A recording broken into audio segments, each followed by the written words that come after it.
Yeah, I think maybe as long as 10 years ago they made a decision in New Zealand to do away with the really green wickets that New Zealand is associated with, because it wasn't helping our batsmanship, and the wrong style of bowler was succeeding, which is the medium pacer that you were talking about.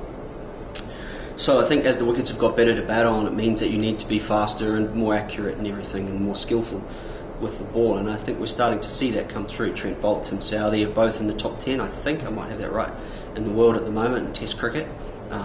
Will probably again go down as New Zealand's greatest ever opening pair, or they're all close anyway, which again is another great sign for us. And I think, if we can continue that at home and we keep producing fast bowlers, there's another couple of guys in the wings. Matt Henry, who's played I think one day international, Adam Milne, who's played a few 2020s.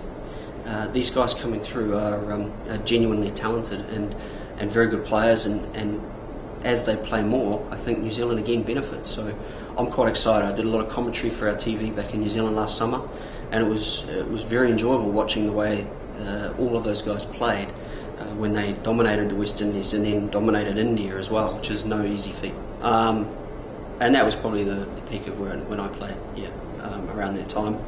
I felt we've had pretty good teams actually in the World Cups to do all right.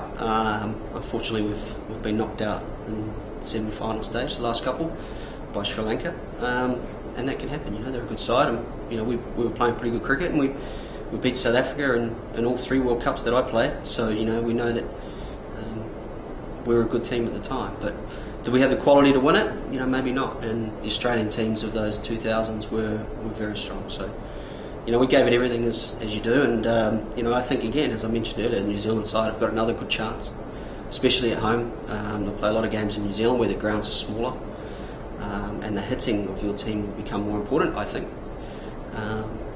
So you never know. New Zealand may take another step forward. New Zealand will always be an underdog and always be an outsider, no matter what goes on, because of the fact we're a small country.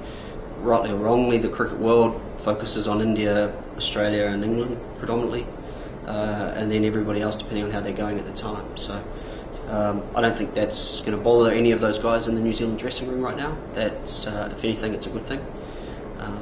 It means that they can sort of fly under the radar for a little while and then come home strong. That's my ideal anyway. That's what I'd hope for them. Yeah, but that's the difference. Is inside the dressing room, we never felt like we were the underdogs, and we never felt like we were knocking over a good team. We beat South Africa, who, if they weren't world number 1, they were world number 2, and going into the World Cup, they'd been strong in the last World Cup here in India.